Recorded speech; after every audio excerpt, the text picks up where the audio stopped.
Und ich habe euch ja in meinem letzten Video Sound versprochen. Ja, die wollen alle ein Rennen. Ich glaube, du provozierst die zu viel. Ist das schön. Ich kann nicht aufhören, das ist wie eine Sucht.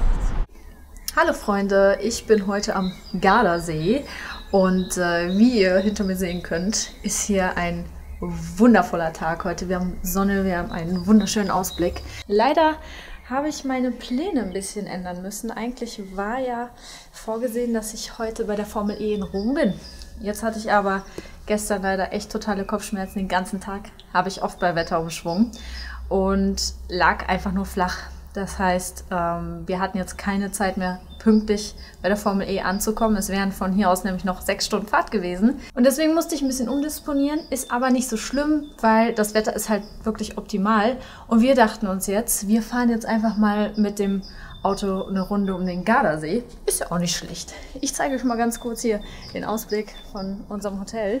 Also hier habt ihr wirklich Ausblick auf den Gardasee. Schönen Überlauf, Pool.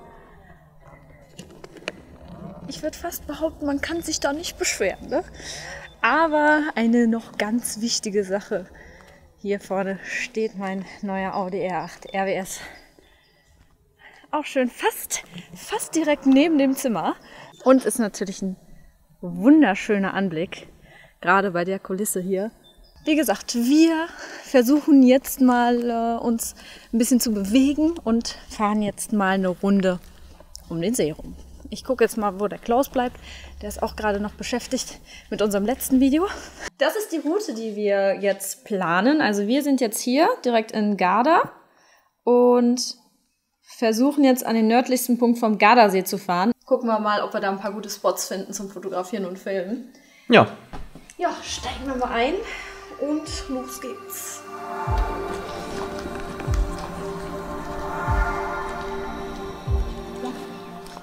Und jetzt, liebe Freunde, Geht's wieder los. geht's wieder los. Totenstille, Was ist warm hier? gleich Weltuntergang.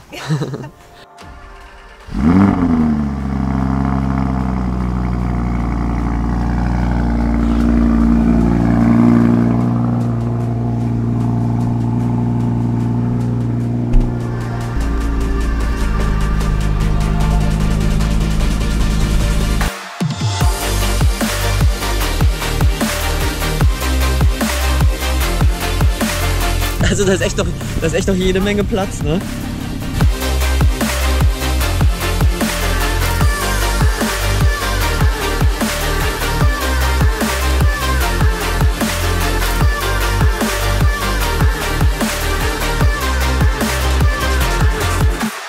Wir haben heute echt einen super Tag und die Strecke ist super schön. Und ich habe euch ja in meinem letzten Video Sound versprochen und deswegen gibt es jetzt auch mal ein bisschen Sound.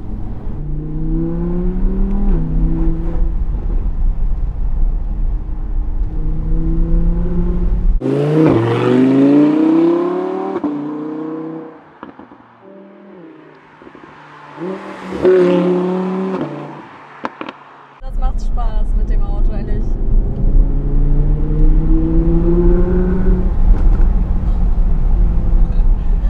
Oh, wie geil hier. Wow. Wir suchen uns jetzt gleich hier wirklich mal einen Platz, wo man mal kurz anhält. Dann können wir auch noch mal außen ein bisschen Sound hören.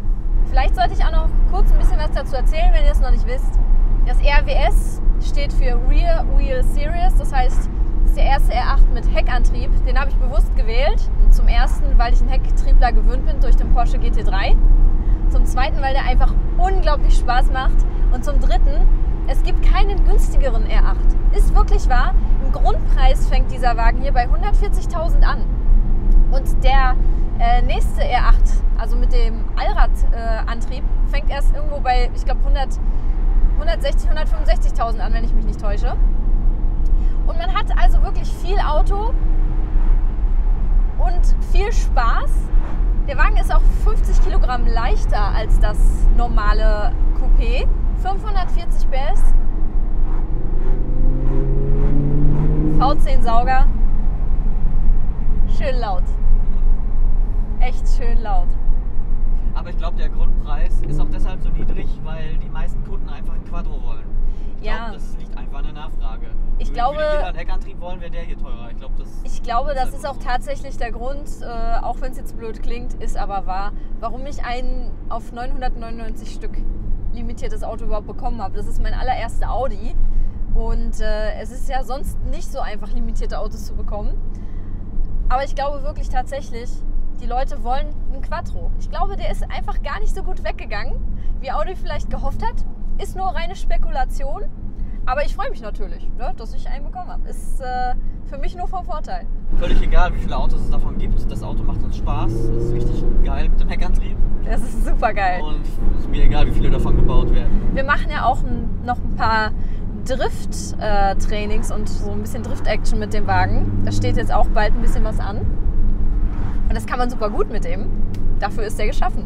Damit er natürlich so schön laut ist, wie er jetzt ist, müssen wir im Dynamic Mode fahren und die Schaltung auf Sport, also die automatische Schaltung auf Sport bzw. auf manuell Sport. Dann ist der Wagen am lautesten. Man kann ihn auch super leise fahren, aber das macht keinen Spaß. Oh, ich kann es nicht lassen. Was ich wirklich sagen muss, und das ist wirklich positiv gemeint, ich fühle mich in dem Wagen nicht wie in einem Sportwagen. Aber wie gesagt, es ist positiv gemeint. Ich fühle mich, als würde ich in einer bequemen Limousine sitzen, weil der Wagen ist super bequem, die Sitze sind super bequem. Ich habe ja bewusst nicht die Schalensitze genommen, weil das für mich kein Track-Tool wird, sondern ein Alltagsauto, mit dem ich eben so Touren wie jetzt mache. Und wir sind ja jetzt schon einige Kilometer damit gefahren und der ist einfach super klasse. Also fühle ich mich genauso wohl wie in meinem Golf. Und wenn man leise fahren möchte, dann geht das wirklich. Man stellt auf Komfort, dann ist er im Innenraum wirklich super leise. Und man muss dazu sagen, wir kriegen richtig viel Gepäck in das Auto rein. Das hat aber auch damit zu tun, dass wir beide nicht wirklich groß sind und die Sitze weit nach vorne schieben können. Das heißt, hinter den Sitzen ist da noch echt jede Menge Platz. Ich werde von Opas überholt. Hier ist 50 und die überholen bei durchgezogenen Streifen mit 70. Vielleicht sind wir denen auch einfach zu laut. Vielleicht ist es denen zu laut. Nee, die wollen alle ein Rennen. Ich glaube, du provozierst die zu viel. Oh mein Gott, Leute, ist das schön. Wir haben jetzt gerade hier nochmal einen schönen Punkt am Gardasee gefunden. Wir sind jetzt fast ganz nördlich. Also unser erstes Ziel ist irgendwo da hinten.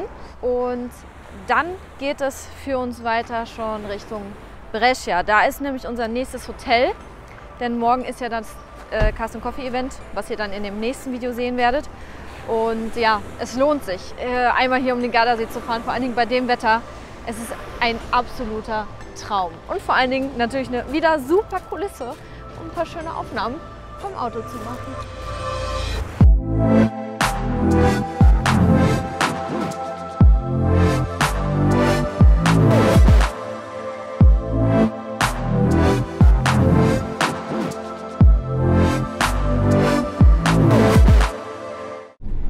Klaus fährt jetzt auch mal und endlich. Und wir suchen uns jetzt ein Restaurant zum Mittagessen und wir fahren jetzt durch einen Tunnel, das muss ich natürlich mal kurz filmen. Sound, ich habe euch Sound versprochen, jetzt gibt es Sound. Fenster runter.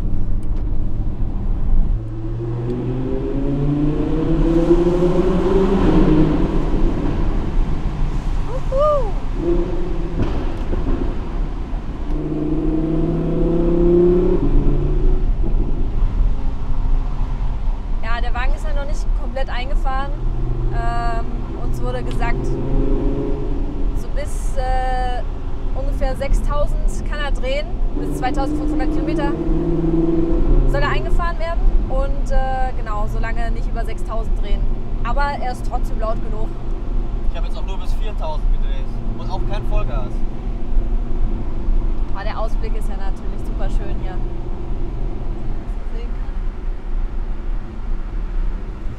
Es ist eine wunderschöne Strecke. Ah, noch eine 8. Und es lohnt sich. Das ist übrigens der erste Sportwagen, den wir seitdem wir hier sind gesehen haben. So, es ist an der Zeit. Wir fahren immer noch mit dem ersten Tankinhalt seit Ingolstadt. Und wir sind jetzt 586,3 Kilometer damit gekommen. Und wir haben immer noch ein bisschen Tankinhalt drin, aber wir wussten jetzt nicht, wann die nächste Tankstelle kommt. Deswegen tanken wir jetzt und gucken wir mal, was überhaupt in den Tank so reinpasst. Ich weiß das nämlich gar nicht. Also ich tippe auf 50 Kilometer konnten wir noch fahren. Ich denke, wir kriegen jetzt 55 Liter. Ja, was meinst du, was ist jetzt Tankinhalt insgesamt? Ich weiß es nämlich nicht. 78, glaube ich. Ich weiß auch nicht genau. Ich bin mir auch nicht ganz sicher. Ja, schon mehr als 50. Aber wir sehen ja gleich, was es so ungefähr ist. Fast 70. Ja, fast 70 Liter haben wir jetzt reingekriegt. Und da waren jetzt noch, ja, ich würde sagen, fast 10 Liter noch drin. Ja, deswegen würde ich fast behaupten, dass der Klaus recht hat mit seinen 78 Liter. Aber ich schaue da noch mal ganz genau nach diesbezüglich. So, jetzt haben wir uns hier in einen Hauswagen reingesetzt. Wir sind jetzt wirklich am nördlichsten Punkt des Sees, des Gardasees. Und der Ausblick ist wirklich herrlich. Da kommt ja echt fast Urlaubsfeeling auf, oder? Ja, kann man sich dran gewöhnen. Ja, vor allem wir haben es echt super warm, also um die 25 Grad oder so. Und der Klaus, der ist schon super happy, dass er hier heute mit kurzer Hose und Flipflops rumlaufen kann. Ja, Klaus Markenzeichen, Flipflops. Ja.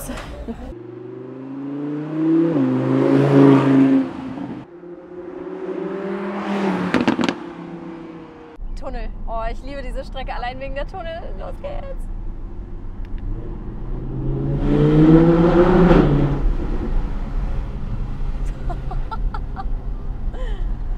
Wow. Die Strecke ist einfach nur der Wahnsinn.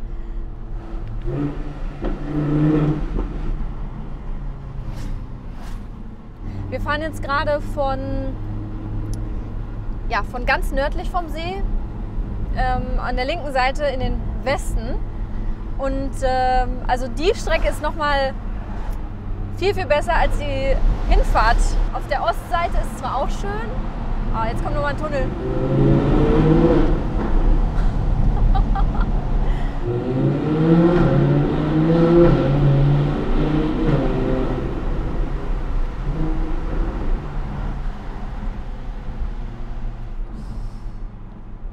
Das Schöne hieran ist einfach, man fährt halt überwiegend, also man fährt eigentlich nur direkt am Wasser lang und dann durch Tunnel, aber auch mit Ausblick aufs Wasser, wie jetzt halt eben. Wunderschön.